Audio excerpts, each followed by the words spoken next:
Major calling यानी आपकी बड़ी बुलाहट, एक है आपकी छोटी बुलाहट, आपकी माइनर कॉलिंग। जिस तरह बाइबल कहती है परमेश्वर ने जब आकाश और सब आकाश के गणों को बनाया, तो बाइबल कहती है उत्पत्ति की पुस्तक में परमेश्वर ने दिन पर प्रभुता करने के लिए सूर्य को बनाया, और परमेश्वर ने रात पर प्रभुता करने के लिए चंद्रमा को बनाया। परमेश्वर चाहता तो रात को वो चंद्रमा को ना बनाकर बड़े बड़े तारों का साइज थोड़ा और बड़ा करके, या तारों को थोड़ा और नजदीक करके, जो साइंटिफिक भाषा में आपको बता रहा हूं, तो वो ऐसा कर सकता था। लेकिन उसने रात के लिए चंद्रमा को और सुबह के लिए सूर्य को बनाया। उसने दो ज्योतियां बनाई, दो उसने लाइट्स बनाई। लाइट का मतलब है सच्चाई, क्योंकि सच्चाई रोशनी है, और सच्चाई ही प्रभु है, और रोशनी भी प्रभु है।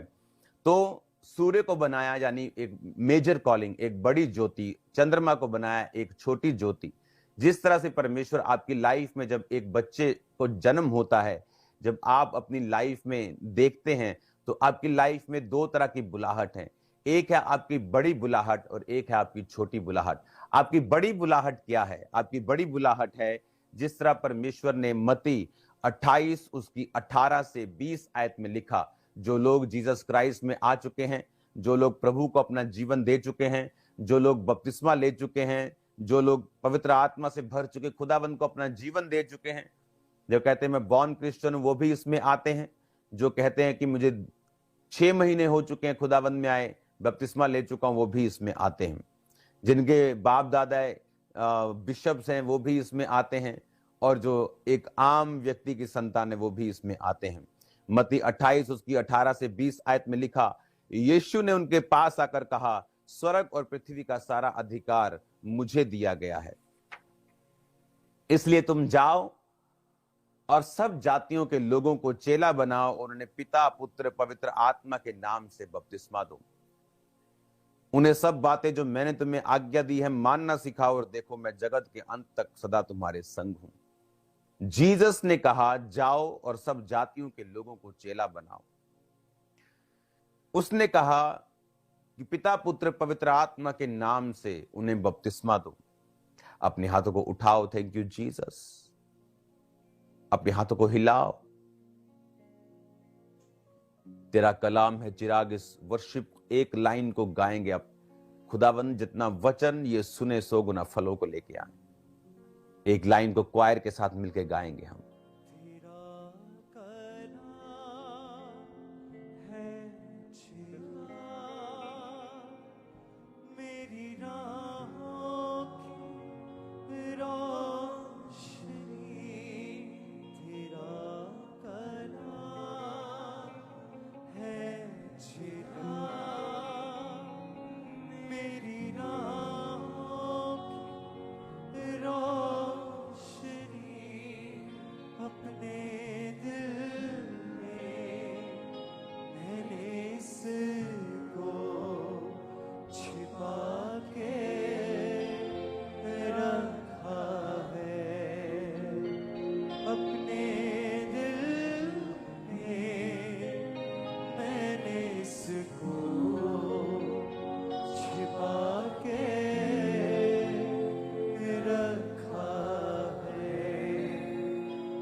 जीसस, खुदा बाप तेरा वर्ड इनकी जिंदगी में 100 का 100 गुना आज फलों को लेके आए।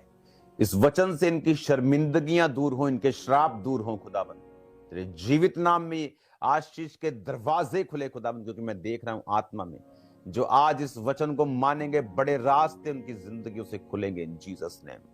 आमीन, आमीन, हालेलुया। अब जो मेजर आपकी कॉलिंग है, एक है आपका बड़ा ट्रुथ, सूर्य की तरह बड़ी रोशनी, चंद्रमा की तरह छोटी रोशनी। ये आपकी मेजर बड़ी बुलाहट है हर व्यक्ति की। आप हाउसवाइफ हैं, आप एक स्टूडेंट हैं, आप स्कूल जाते हैं, आप कॉलेज जाते हैं, आप एक बिजनेसमैन हैं, आप एक इंजीनियर हैं, आप डॉक्टर हैं, आप कंपनी में जॉब करते हैं, आप फॉरेन में हैं, आप इंडिया में हैं, आप रिक्शा चलाते हैं, आप प्लेन चलाते हैं, चर्च में सब तरह के लोग हैं, पायलट्स हैं, आप पायलट हैं, आप कोई भी हैं, एनी बॉडी, आप डिप्लोमेट हैं, आप सरकार में हैं, आप कहीं भी हैं। ये आपकी मेजर बड़ी बुलाहट है कि जीसस ने कहा तुम जाओ और सब जातियों के लोगों को चेला बनाकर पिता पुत्र और पवित्र आत्मा के नाम में उन्हें बपतिस्मा दो। कुछ लोग बोलते हैं जीसस के नाम का बपतिस्मा होता है सिर्फ, तो ये बात मैं एक सेकंड में क्लियर करता हूं ताकि आपको वचन की नॉलेज हो जब कोई आपको भरमाने के लिए आए। तो वचन में लिखा है कि नाम का मतलब है अनोमा, अनोमा का मतलब है कैरेक्टर। जब परमेश्वर बोलता है बाप बेटा और पवित्र आत्मा के नाम में बपतिस्मा दो, तो वो कह रहा है बाप बेटे और पवित्र आत्मा के चरित्र पर उन्हें बपतिस्मा दो। क्या है बाप का चरित्र? यीशु मसीह को उसने भेजा, अपने एक लौते बेटे को भेजा। पिता ने जगत से इतना प्रेम किया कि अपने एक लौते को उसने कुर्बान कर दिया। ये बाप का चरित्र है। क्या आप विश्वास करते हैं कि बाप ने एक लौते को भेजा, वो आपके लिए मारा गया और गाड़ा गया और तीसरे दिन मुर्दों में से जी उठा? अगर आप विश्वास करते हैं तो अगला स्टेप है बाप बेटा, उसे बेटे के चरित्र। बेटे का चरित्र क्या है कि वो बेटा जो जुबान था, वो जुबान देहधारी होकर, शरीर में होकर बेटा धरती पर आया। उसने बाप की मर्जी को पूरा किया, बाप की इच्छा को पूरा करते करते अपनी जान दी, फिर अपनी जान वापिस ली, फिर 40 दिन जीवित होकर 40 दिन प्रचार करके वो स्वर्ग पर जीवित चला गया, ये कह के कि अब मैं अपना आत्मा तुम्हारे लिए भेजूंगा। मैं इसलिए जाता हूं कि अपना तुम्हारा मददगार भेज सकूं, खुदा का आत्मा, सच्चाई का आत्मा, जिसे जगत नहीं जानता। क्या आप विश्वास करते हैं बेटे के चरित्र के ऊपर कि बेटे ने ये सब कामों को किया? धरती के ऊपर उसने लंगड़ों को चलाया, उसने अंधों को आंखें दी, निराशाओं में पड़े हुए लोगों को आशा दी, उसने मुर्दों को जिलाया। क्या आप विश्वास करते हैं? इसका मतलब आप बाप के चरित्र पे, बेटे के और पवित्र आत्मा के नाम यानी चरित्र पर बपतिस्मा देने का मतलब है कि बाप ने बेटे को भेजा, बेटा मारा गया, गाड़ा गया, जी उठा और जी उठने के 40 दिन बाद स्वर्ग चला गया। पेंटिकोस्ट के दिन उसने पवित्र आत्मा को, जो तुमसे प्रतिज्ञा, जो तुमसे वायदा किया था कि मैं भेजूंगा, उसने भेजा। वो 120 लोगों पे उतरा। आज वही आत्मा आपको प्रचार कर रहा है, वही आत्मा लोगों को चंगा कर रहा है। मैं यहां कनाडा में बैठा हूं, मैं आपको कैसे चंगा कर सकता हूं? इसका मतलब मैं आपको हील नहीं कर सकता हूं, और मैं आपको हील नहीं कर रहा हूं।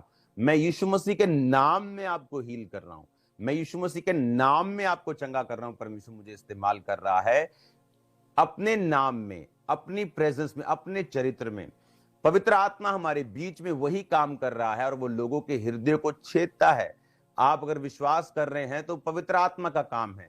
पवित्र आत्मा आपके दिलों में विश्वास को पैदा कर रहा है। इस वचन के बारे में भी जो विश्वास आपके दिल में पैदा हो रहा है, जो हीलिंग आपकी लाइफ में हो रही है, जो डिलीवरेंस हो रही है, जो छुटकारा हो रहा है, वो पवित्र आत्मा का काम है। तो जो बंदा ये विश्वास करता है बाप, बेटे और पवित्र आत्मा के चरित्र और कामों पर, जब आप बैप्टिज्म लेते हैं तो ये है बाप, बेटा, पवित्र आत्मा के नाम पर बपतिस्मा लेना। ना कि वो नाम है जो मेरा और आपका है, यीशु नाम में ही लेना, बाप के नाम में मत। लोग कंफ्यूज करने के लिए आते, कंफ्यूज कभी मत होना। जस्ट आपकी नॉलेज के लिए मैंने ये वचन दिया है। तो आपकी पहली बुलाहट है कि खुदावंद के काम को करना। आप कोई भी हो, आप राजा हो, आप नौकर हो, आप बड़े हो, छोटे हो, पहला काम है आपका कि आप फोन करें अपने फ्रेंड्स को, उन्हें जीसस के बारे में बताएं। अपने रिश्तेदारों को उन्हें परमेश्वर के बारे में बताएं। अपने कोलीग्स को, क्या आपके जहां आप जॉब करते हैं, आपके कोलीग्स को पता है कि आप क्रिश्चियन हैं? और कैसे क्रिश्चियन हैं? क्या शराब पीने वाले क्रिश्चियंस हैं? क्या व्यभिचार करने वाले क्रिश्चियन हैं? या आप एक प्योर क्रिश्चियन हैं? क्योंकि वही यीशु मसीह के बारे में बता सकता है जिसकी लाइफ सेट हो। अगर आप भी की लाइफ सेट नहीं, आप यीशु मसीह के बारे में क्या बताएंगे? आपकी ये पहली बुलाहट है जिसके साथ आपकी बहुत बड़ी बरकत जुड़ी हुई है। पहली बुलाहट को पूरा करने के लिए कि यीशु मसीह का प्रचार आप सब जगह कर सकें, बाइबल कहती है परमेश्वर ने हर एक व्यक्ति को अलग बनाया है। अगर सारे डॉक्टर ही होते तो मरीज कौन होता? अगर सारे मरीज ही होते तो डॉक्टर कौन होता? सारे इंजीनियर होते तो बाकी काम कौन करता? सारे सफाई वाले होते तो बाकी काम बॉस कौन होता? अगर सारे बॉस हों तो सफाई कौन करे? स्टाफ कौन हो? परमेश्वर ने अलग अलग व्यक्ति को अलग अलग काम दिया है और बाइबल कहती है कि वो काम जो परमेश्वर ने आपको दिया है, आप एक बिजनेसमैन हैं, वो आपकी सेकंड सच्चाई है, वो आपकी सेकंड कॉलिंग है। आपको परमेश्वर ने बिजनेस इसलिए दिया है कि आप परमेश्वर के कामों को सपोर्ट कर सकें और आप अपनी जिंदगी को सरवाइव कर सकें, अपने परिवार का पेट पाल सकें, ताकि जो पहली कॉलिंग आपकी पहली बुलाहट है सुसमाचार को प्रचार करना, उसमें कोई रुकावट ना आए। आपको अगर गाड़ी में जाना है, आपके पास इनफ पैसा हो, आपको बस में किसी को बताना है, आपको किसी को फोन करना है, तो आपकी जो दूसरी कॉलिंग है वो आपको इतना पैसा, इतना बरकत दे सके कि आप अपनी पहली बुलाहट को पूरा कर सके। इसलिए परमेश्वर ने आपको दूसरी तरह की बुलाहट दी है कि आप अपने दूसरे काम को करते हुए, जो एक काम हो सकता है, धंधा हो सकता है, बिजनेस हो सकता है, आप स्टाइल का धंधा करते हैं, आप लोग रेडी लगाते हैं, या आप लोग हीरो का धंधा, आप कुछ भी बिजनेस करते हैं, लेकिन वो काम इसलिए है ताकि आप लोग, हाँ, बहुत से लोग मुझे मुंबई से सुनते हैं तो वो बिजनेस को धंधा बोलते हैं। अच्छा वर्ड है, हालेलुया। तो आपको जो सेकंड आपकी बुलाहट है, जो दूसरी बुलाहट है, वो इसीलिए है ताकि आप अपनी पहली बुलाहट को पूरा कर सकें। और बहुत से लोग 99.9% क्रिश्चियन अपनी दूसरी बुलाहट में जीते हैं। उन्हें लगता है मैं तो बिजनेस करता हूं और चर्च को टाइट देता हूं, मेरा यही काम है। लेकिन उन्हें यह नहीं मालूम कि वो सबकी, एक पास्टर भी टाइट देता है, एक प्रेरित भी अपना टाइट निकालता है। लेकिन बाइबल कहती है तुम जाओ, जिसको यीशु ने कहा था, वो 12 चेले नहीं थे, ये वचन 500 से अधिक लोग वहां मौजूद थे, जहां औरतें, बच्चे, बुजुर्ग, चेले, प्रेरित, होने वाले प्रेरित, फ्यूचर पास्टर्स, इवेंजलिस्ट, सब वहां मौजूद थे। और खुदावंद ने उनको बोला था कि जाओ। वो आपको ये कह रहा है। योना को उसने कहा और योना भागा और योना की लाइफ में मुसीबत आई। जब परमेश्वर आपको ये बुलाहट देता है, क्यों आज फैमिलीज में मुसीबत है? क्योंकि परमेश्वर ने लगाम को खींचा। बाइबल कहती घोड़े खच्चर मत बनो, वचन संहिता 32:8-9। तुम घोड़े और खच्चर ना बनो जिनकी लगाम जो है, जो उनकी उमंग जो है, लगाम से रोकनी पड़ती है। परमेश्वर ने कहा ऐसे मत बनो कि मैं तुम्हारे बेटे बेटी को, तुम्हारे फैमिली को खींचूं और फिर तुम सुसमाचार के काम में जाओ। मैं तुम्हें निराश करूं, तुम्हारे पति से, तुम्हारी पत्नी से निराशा तुम्हारी लाइफ में भेजूं, फिर तुम जाकर सुसमाचार का काम करो। तो तब तक तुम अपने परिवार में, अपने परिवार के कामों में, अपने रिश्तेदारियों में, अपने रिश्तेदारियों को संभालने में तुम बिजी हो। और फिर परमेश्वर दुखों का इस्तेमाल करता है, वो लगाम खींचता है और फिर इंसान जो है परमेश्वर के कामों को करता है। इससे अच्छा ये है आप एक अच्छे व्यक्ति बने, आपको मालूम हो पवित्र आत्मा आपकी लाइफ से क्या चाहता है। हालेलुया। मुझे मालूम है पवित्र आत्मा क्या चाहता है। मैं कनाडा में हूं, मैं इंडिया में हूं, मुझे मालूम है मुझे कितने घंटे प्रार्थना में बैठना है। लोग कोई भी हो, कैसे भी हो मेरे साथ, लेकिन जो टाइम मुझे खुदावंद को देना है तो मुझे वो देना है। मैं नहीं चाहता कि मैं सीधा चलते चलते ऐसा बन जाऊं कि मेरी लगाम से परमेश्वर मुझे अपनी ओर खींचे या अपने कामों के लिए करे। तो क्यों ना मैं सीधा सीधा चलता हुआ परमेश्वर के कामों को करता जाऊं जो उसने मेरे करने के लिए अनॉइंट किए हैं। बाइबल कहती है कि आपका पहला काम सुसमाचार को प्रचार करना है। आप बड़े कॉन्ट्रैक्टर हैं, आप कोई भी हैं, क्या आप इंडिविजुअली, क्या आप व्यक्तिगत रूप के ऊपर प्रचार करते हैं? वो किसी भी तरह का हो सकता है। चर्च की एक वीडियो शेयर करना भी वो एक प्रचार हो सकता है। जस्ट एक टेस्टिमनी देना फोन पर कि आज मैं चर्च में गया और मैंने परमेश्वर के काम देखा, मैंने एक हीलिंग देखी, मैं तुझे वो वीडियो भेजता हूं, जरा वो वीडियो देखना। जस्ट प्रचार करने का मतलब ये नहीं आपको मत्ती, मरकुस, लूका, यूहन्ना पूरा उत्पत्ति से लेकर प्रकाशित वाक्य तक आपको याद होना चाहिए, ऐसा नहीं। जब मैंने प्रीच करना शुरू किया था तो मैंने बाइबल भी पूरी नहीं पढ़ी थी। आई थिंक शायद मैंने मत्ती भी पूरा ना पढ़ा हो जब मैंने प्रीच करना शुरू कर दिया था अपनी लाइफ के जस्ट दूसरे, चौथे, 5वें, 6वें दिन मसीह में आने के बाद। हालेलुया। सेकंड मंथ तो मैंने बैप्टिज्म ले लिया था, पवित्र आत्मा पा लिया था, काम करना शुरू कर दिया था, 6 महीने में ले हैंड करना शुरू कर दिया था। तो जरूरी नहीं आपको पूरे बाइबल आए तो आप प्रीच करें, आप किसी भी बहाने से प्रीच कर सकते हैं। आप टेस्टिमनी को लोगों को दे सकते हैं, गवाही दे सकते हैं, अपनी जिंदगी की गवाही दे सकते हैं, दूसरे की जिंदगी की गवाही दे सकते हैं। अपने एक्सपीरियंस को शेयर कर सकते हैं, आप जस्ट लोगों को बता सकते हैं कि यीशु मसीह धर्म जात को बदलने नहीं आया, वो जीवन को बदलने के लिए आया। आप जस्ट एक नशे वाले व्यक्ति को देखकर उसे गवाही दे सकते हैं कि मैं एक चर्च में गया था जहां लोग चंगे होते हैं, जहां लोग अपने नशों को छोड़ देते हैं, फ्री इलाज होता है, आप वहां जा सकते हैं। उसको आजकल तो इतना आसान है, यूट्यूब यहाँ आपके पास मौजूद है, फेसबुक आपके पास मौजूद है, आपके पास गूगल मौजूद है। पहले तो एड्रेस लिख के देने पड़ते थे, अब तो फोन पे सब कुछ मौजूद है। कितना आसान है सुसमाचार को प्रचार करना। आपको डाटा फ्री कर दिया खुदावंद ने व्यक्तियों के दिल में डाल के। खुदावंद अंबानी को ब्लेस करे, उसने डाटा फ्री कर दिया आपका। आप मीटिंग देख पाते हो, बहुत से लोग तो मीटिंग नहीं ऑनलाइन देख पाते थे, उनके पास डाटा ही खत्म हुआ रहता था। तो परमेश्वर ने आपके रास्तों को खोला है, आप उसको इस्तेमाल कीजिए, क्योंकि आपकी पहली बुलाहट है सुसमाचार को इंडिविजुअली प्रीच करना, सुसमाचार को व्यक्तिगत रूप में देना। आप 80 के हों, आप 15 के हों, आप 12 साल के हों, तब भी खुदावंद ये चाहता है आप जीसस के बारे में लोगों को बताएं, क्योंकि वही असली विश्वासी की मैं आपको निशानी बताता हूं। एक रियल बिलीवर खुदा के बारे में रोज बात करेगा। अगर आपकी लाइफ डेडिकेटेड है खुदावंद के लिए, आपने यीशु मसीह को अपनी जिंदगी दे दी है, तो आप परमेश्वर के बारे में रोज बात करेंगे। ये आपकी लाइफ की निशानी होगी कि आप एक क्रिश्चियन हैं। मैंने लोगों को देखा है वो क्रिश्चियन है, जस्ट ऐसी बहनों को देखा, अब सुबह उठती सारा दिन घर का काम, बच्चे को स्कूल भेजा, बड़े वाले को वहां भेजा, हाँ सारा दिन बिजी, और शाम को खाना बनाया, उसके बाद बिजी। उनके लाइफ में सुसमाचार का कोई स्थान नहीं है, इसीलिए वो अपनी लाइफ को खाली महसूस करती हैं, इसीलिए बीमारियों में घिरी रहती हैं, इसीलिए उनकी लाइफ में बहुत सारी मेंटल प्रॉब्लम्स भी हैं, साइकोलॉजिकल प्रॉब्लम्स हैं, इमोशनल प्रॉब्लम्स हैं, क्योंकि आप भूल गए अपनी पहली बुलाहट को। इस कैमरे को जो आप मेरे सामने लगाए, इसका पहला काम मुझे खींचकर आपको भेजना है। इसकी सुंदरता क्या है, ये और क्या कर सकता है, इसका मुझे कोई मतलब नहीं। अगर ये पहला काम नहीं करेगा तो दूसरा मुझे कोई मतलब नहीं है क्या करता है। आपके घरों में जब एसी लगा है गर्मियों में, तो वो ठंडक देने के लिए बनाया, वो जितना मर्जी सुंदर बाहर से दिखे, सिर्फ सुंदरता के लिए आपने उसे नहीं लगाया। अगर वो एसी काम करना बंद कर दे, आप उसे मैकेनिक के पास भेजते हैं, अगर वहां काम ना करे, वो अनट्रीटेबल हो, उसका ट्रीट ही ना हो सका, वो ठीक ही ना हो सका हो, तो क्या करेंगे? वो बनाया ही ना जा सकता हो तो उसे कबाड़ी के पास भेज देंगे। कबाड़ी फिर उसकी केयर नहीं करेगा, वो मिट्टी में पड़ा रहेगा।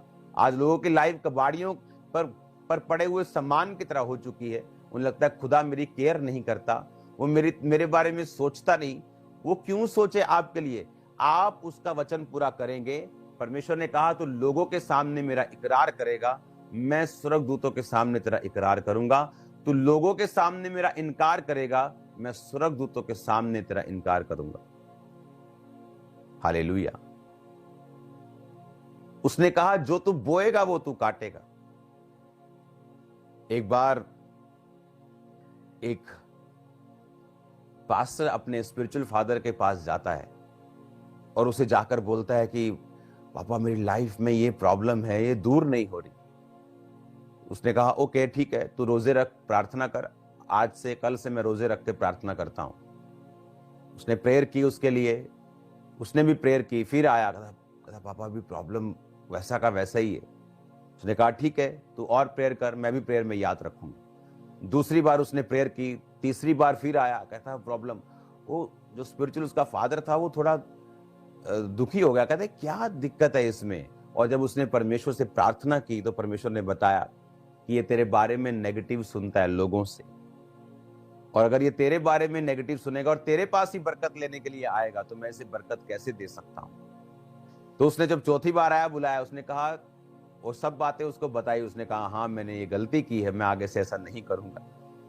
तो परमेश्वर ने उसके रास्तों को खोला। तो परमेश्वर जानता है हमारे दिल में क्या है, उसे मालूम है, और बाइबल कहती है कि वो लगाम से लोगों को फिर सही रास्तों पर लेके आता है, क्योंकि प्रभु को मालूम है कि जब आप सुसमाचार के रास्तों पे चलेंगे, रास्ते में आपको बरकतें मिलेंगी, आपके बच्चे सेट होंगे, आपके फाइनेंस बदलेंगे, कंडीशंस बदलेंगी, इमोशनल थिंकिंग, आपकी इमोशनल स्टेबिलिटी आपकी लाइफ में आएगी, आपकी लाइफ में बढ़ोतरी होगी, स्टैंडर्ड परमेश्वर आपके बढ़ाएगा उस रास्ते पे, लेकिन आप उस रास्ते पे चलने के लिए तैयार नहीं, तो परमेश्वर लगाम खींचता है। अगर मुझे मालूम है मैं एक घोड़े पे जा रहा हूं, मुझे मालूम है आगे कांटेदार झाड़ियां हैं, आगे रास्ता सही नहीं है, आगे दलदल है, तो घोड़ा मेरा धगड़ धगड़ धगड़ जा रहा है, तो मुझे मालूम है अगर मुझे इसकी लाइफ बचानी है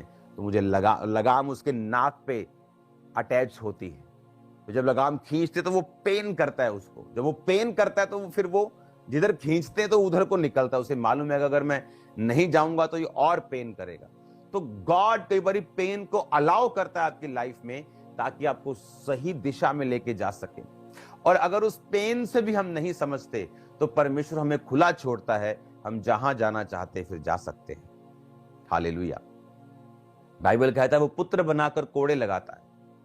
लेकिन अगर हम नहीं समझते, अगर हम खुदा की उन इंस्ट्रक्शंस को और उन दी हुई सारी लगामों को भी नहीं समझते, तो फिर परमेश्वर हमें छोड़ देता है, फिर वो हमारे हाल पर हमें छोड़ता है। हालेलुया। इसलिए परमेश्वर ने कहा जब तुम पवित्र आत्मा के शब्द को सुनो तो अपने मनों को कठोर ना करो। जब तुम पवित्र आत्मा के शब्दों, कौन बात कर रहा है आपसे? पवित्र आत्मा कहता है उसके शब्द को सुनो तो अपने मन को कठोर ना करो, जिस तरह इस्राएलियों ने किया और बहुत से नाश हो गए। क्या आज आप लोग सुसमाचार देने के लिए जा रहे हैं या नहीं? क्या आप अपने ऑफिस में बैठे बैठे आप फोन पे सुसमाचार दे रहे हैं कि नहीं? क्या आप अपनी फेसबुक के ऊपर सुसमाचार को शेयर कर रहे हैं या नहीं? क्या आप अपने अकाउंट सोशल मीडिया के ऊपर परमेश्वर के सुसमाचार को शेयर कर रहे हैं नहीं? क्या आप, बड़ी मीटिंग है, क्या आपने कभी पोस्टर्स को शेयर किया कि आओ मीटिंग में अटेंड करना है? क्या आपने कभी टेस्टिमनी को शेयर किया कि ये देखो चर्च में परमेश्वर ने कैसे लोगों को चंगा किया? क्या आपने कभी वचन को शेयर किया, देखो परमेश्वर का आत्मा आपसे क्या बात कर रहा है? नहीं। इंडिविजुअली, व्यक्तिगत रूप में आपको परमेश्वर का वचन कल्ले कल्ले ने देना। पंजाबी च तुसीं देना कल्ले ने, ताडे न्याणे, ताडे मुंडे, ताडी कुड़ी ने नहीं देना। आमीन। उसने कहा व्यक्तिगत रूप से तुम मेरा वचन दोगे, तुम जाओ, तुम जाओ। उसने ये नहीं कहा तुम्हारे परिवार में से कोई जाए, उसने कहा तुम जाओ, सब जातियों के लोगों को चेला बनाओ, उन्हें बाप बेटा पवित्र आत्मा के नाम में बपतिस्मा दो, जो बातें मैंने तुम्हें आज्ञा दी है मानना सिखाओ। तुम जाओ।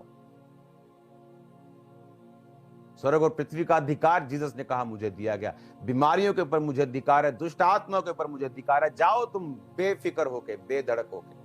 हालेलुया। उसने कहा पवित्र आत्मा तुम्हें बता देगा तुमको क्या बोलना है। मत डरो तुम क्या बोलोगे, मत डरो तुम्हारा बॉस क्या कहेगा। जो आत्माएं लगता है देखने में बहुत भारी हैं और ये नहीं बचेंगी, वो झट बच जाती। आप इंटरनेट में कोई वीडियोस देखना, एक छोटा सा पत्थर एक बड़े पत्थर के नीचे मिट्टी में बसता है तो पूरा पत्थर लुढ़क जाता है। लेकिन कई बार आप बड़े बड़े पत्थरों से एक छोटा सा पत्थर जो चट्टान के ऊपर फंसा हुआ है, आप उसको मारेंगे वो निकलता नहीं। कई बार आपको लगता है कि ये तो मैं 2 मिनट में बचा लूंगा इसको, लेकिन उस दोस्त को बचते टाइम लग जाता है। और आपको लगता है कि नहीं नहीं ये तो बड़ा MP MLA, ये कहां बचेगा, और झट आप वचन देते हैं और वचन काम करता है। बाइबल कहती तू नहीं जानता कौन सा बीज फल लेके आएगा, सुबह भी बीज बो, शाम भी बीज बो, तू नहीं जानता कौन सा बीज फल लेके आएगा। हालेलुया। तुम्हारा काम है वचन को देते रहना, तुम्हारा काम है मेरे वचन को देते रहना, प्रचार को करते रहना, क्योंकि तुम नहीं जानते कि कौन सा वचन, कौन सा प्रचार जो है वो फल लेके आएगा। हालेलुया। और परमेश्वर ने कहा व्यक्तिगत रूप से तुम्हें निकलना है। वो कोई भी माध्यम हो, वो फोन हो, वो जाकर सुसमाचार प्रचार करना हो, वो अपने दोस्त को बताना हो, अपने लोगों को, अपने मोहल्लों को बताना हो। हालेलुया। कितने चर्च में लोग हैं आपको मालूम?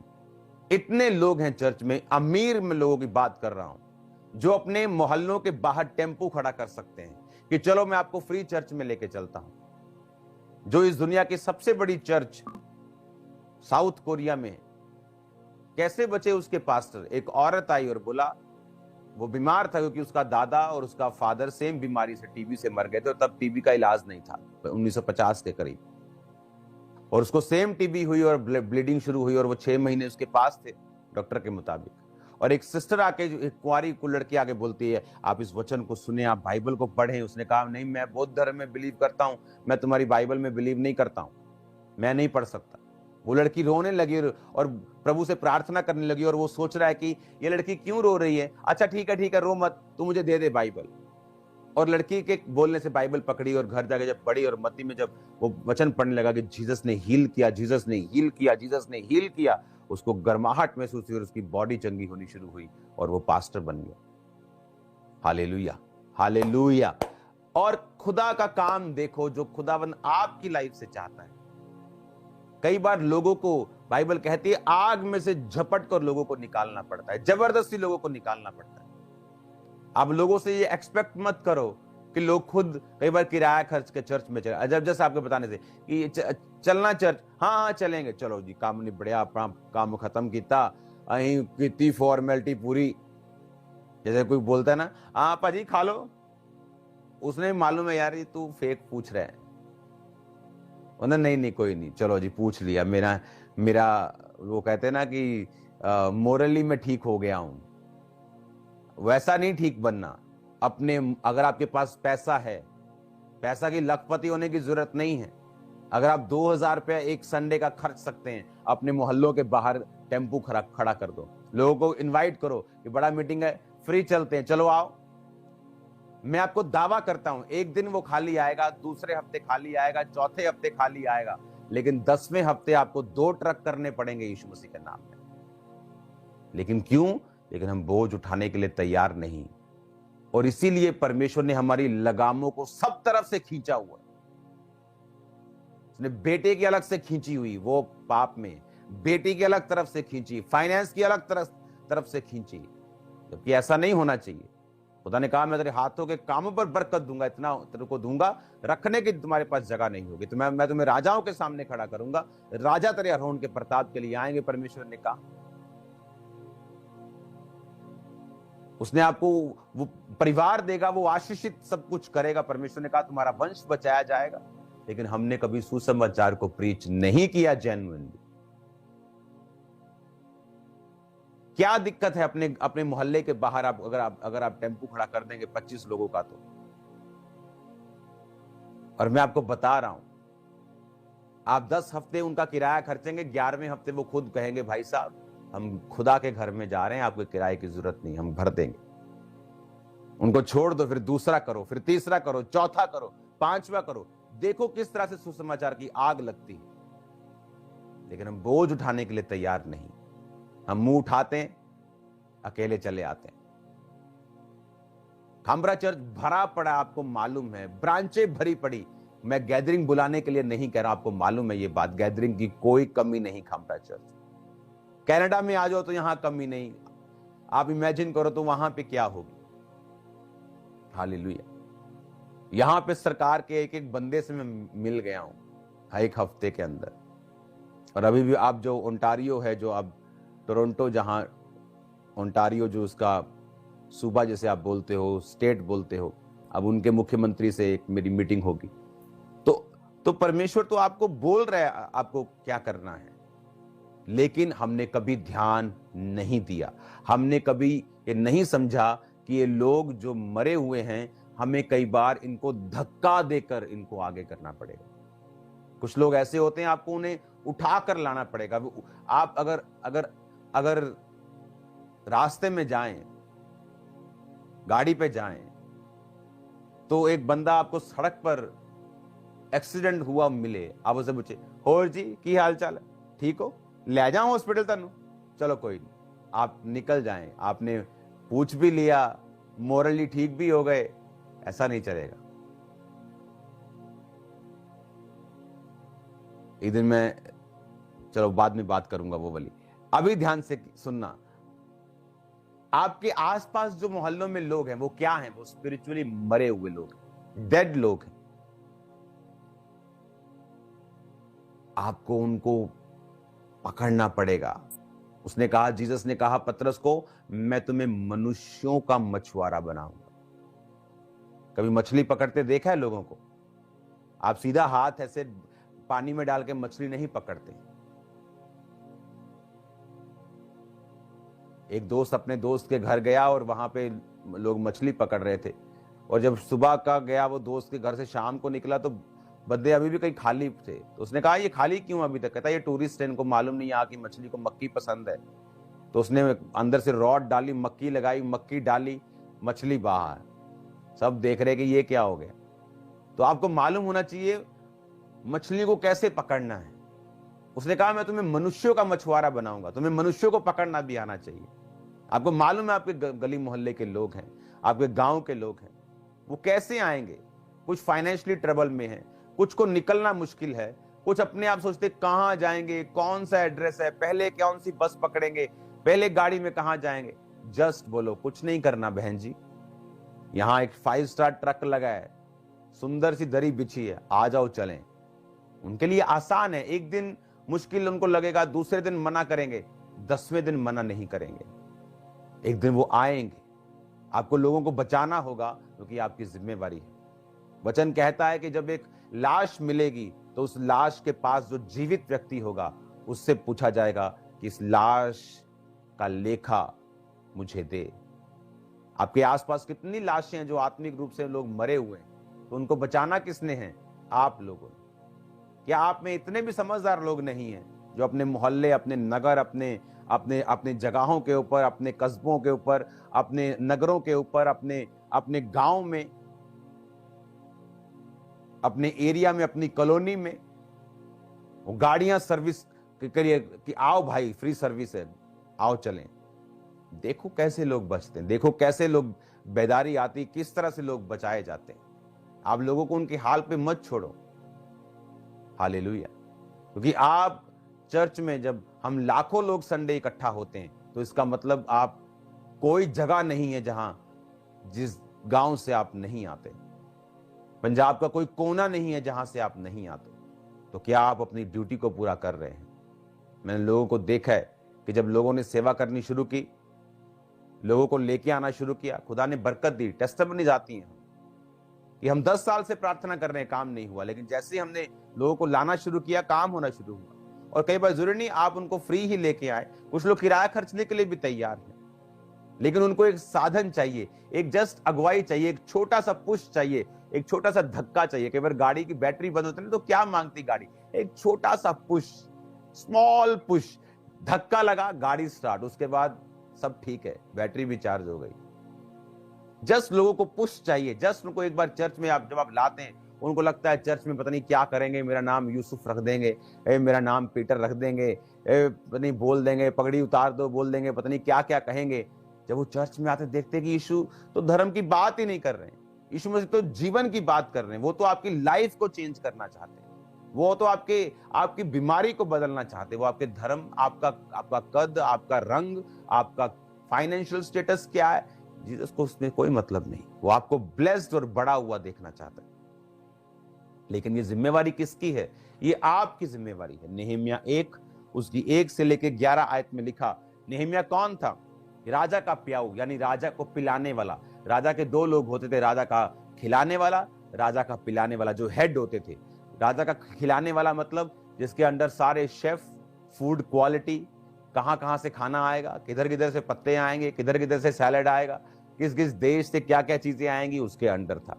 पिलाऊ मतलब कि किस किस जगह से अलग अलग तरह के दाखरस आएंगे, अलग अलग तरह का पानी किस पहाड़ से आएगा। ऐसे लोग हैं जो पहाड़ों का पानी आज भी लाखों रुपया खर्चते हैं पहाड़ों का पानी पीने के लिए। ऐसे इंडिया में लोग हैं। तो वो प्याऊ जो था वो क्या देखता था कि राजा का पीने का सारा सिस्टम उसके अंडर था। एक बड़ी जॉब थी। खिलाने और पिलाने का जो प्रधान होता था, आप इमेजिन कर सकते हैं, द मोस्ट ट्रस्टेड पर्सन, राजा का सबसे ज्यादा जो ट्रस्टवर्दी लोग होते थे वो काम करते थे। हालेलुया। तो नेहेमिया जो राजा का ट्रस्टवर्दी था, बाइबल कहती है हकल्या के पुत्र नेहेमिया के वचन, 20वें वर्ष के किसलेव नामक महीने में, जब मैं शूशन नामक राजगढ़ में था, तो हनानी नामक मेरा एक भाई यहूदा से आए हुए कई एक पुरुष आए। तब मैंने उनसे बचे हुए यहूदियों के विषय में जो बंधुआई से छूट गए थे और यरूशलेम के विषय में पूछा। उन्होंने मुझसे कहा, जो बचे हुए लोग बंधुआई से छूटकर उस प्रांत में रहते हैं वे बड़ी दुर्दशा में पड़े हैं, उनकी निंदा होती है, क्योंकि यरूशलेम की शहरपनाह टूटी हुई और उसके फाटक जले हुए हैं। ये बातें सुनकर मैं बैठकर रोने लगा और कितने दिन तक विलाप करता रहा और स्वर्ग के परमेश्वर के सम्मुख उपवास करता और ये कहकर प्रार्थना करता रहा, हे स्वर्ग के परमेश्वर यहोवा। हालेलुया। नेहमिया एक बड़ी पोजीशन के ऊपर था, एक बड़ी पोजीशन। और बाइबल कहती है उसने जब देखा कि मेरा उसका भाई और यहूदा से आए हुए, उसका एक भाई और यहूदा से आए हुए पुरुष जो थे उसके पास आकर बोलते हैं कि वहां बड़ी दुर्दशा है, उनकी निंदा होती, यरूशलेम की शहरपनाह टूटी, उसके फाटक चले। यरूशलेम खुदा का शहर बोलते है ना, यरूशलेम खुदा का शहर। हाँ, इसका सॉन्ग आप सुनते हैं कई बार कि खुदा का शहर, उसके शहरपनाह कैसे टूटी हो सकती, उसके फाटक जले हुए कैसे हो सकते। एक जेलसी होनी चाहिए आपके अंदर खुदाबंद के कामों के लिए। मरे हुए मत रहो, जीवित होके भी मुर्दा मत रहो।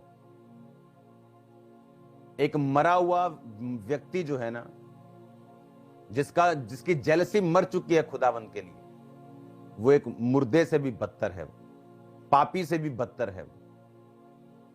इसके लिए खुदाबंद के लिए कोई जेलसी नहीं कि उसके मोहल्ले में अगर क्रिश्चियन लोग भी हर तरह के गलत काम कर रहे हैं,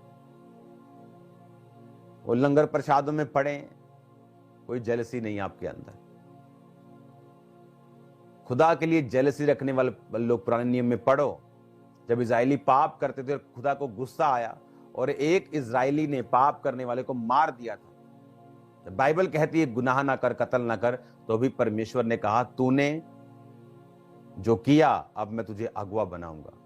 अब हमें मारने के लिए तो परमेश्वर नहीं कहता, क्योंकि अब ये हमारा युद्ध आत्मा से है, आत्मिक शक्तियों से है, आत्मिक युद्ध है। तो हमें गुनाहों को मारना है, बोलना है इनके खिलाफ, गुनाहों के खिलाफ, लोगों के खिलाफ नहीं। हालेलुया। तो नेहेमिया ने जब देखा कि फाटक जले, शहरपनाह टूटी है, अपनी जॉब को खतरे में डालकर राजा के सामने उदास मन से गया।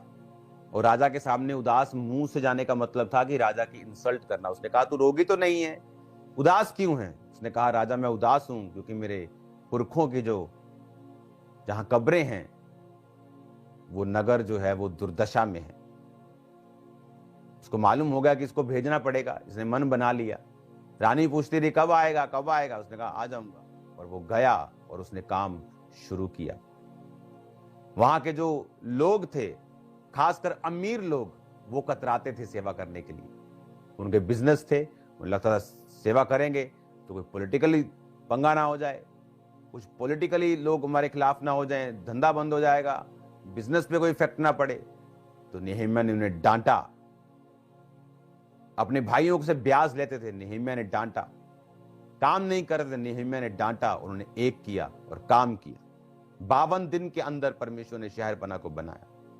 मिल के काम किया, याजकों ने काम किया, लोगों ने काम किया। एक तलवार एक हाथ पे वो कांडी लेके काम किया। एक हाथ से बनाते थे, एक हाथ से रक्षा करते थे। उन्होंने काम किया, दिन रात काम किया। नेहेमिया ने सारी गलतियां जो हो रही थी उनको दूर किया। लोग टाइथ पे नहीं करते थे। खुदा के भवन में जो सेवा करने वाले लोग थे उन्हें तनख्वाह नहीं मिलती थी और वो अपने अपने कामों में भागते थे, खुदा का काम छोड़ते थे। उसने काम किया। हालेलुया। आप क्या काम कर रहे हैं? क्या आप ऐड कर रहे हैं खुदा के घर में या माइनस कर रहे हैं, सबट्रैक्ट कर रहे हैं? आप ऐड कीजिए परमेश्वर के घर में, काम कीजिए, वो कीजिए जो आपने पहले कभी नहीं किया। ऐसा स्टेप लीजिए जो आपने पहले कभी नहीं लिया। फिर देखो होता क्या है।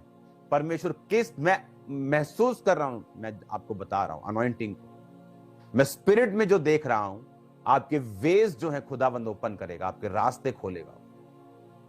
क्योंकि अनॉइंटिंग को महसूस करो राइट ना अपनी बॉडी के ऊपर। और मैं देख रहा हूं खुदाबंद बड़े रास्ते आपकी लाइफ में खोलेगा, लेकिन आपको काम करना होगा। पौलुस ने कहा वो कलीसियाएं ब्लेस्ड जिन्होंने काम किया है, जिन्होंने बोया है, जिन्होंने दर्शन में सहायता की है।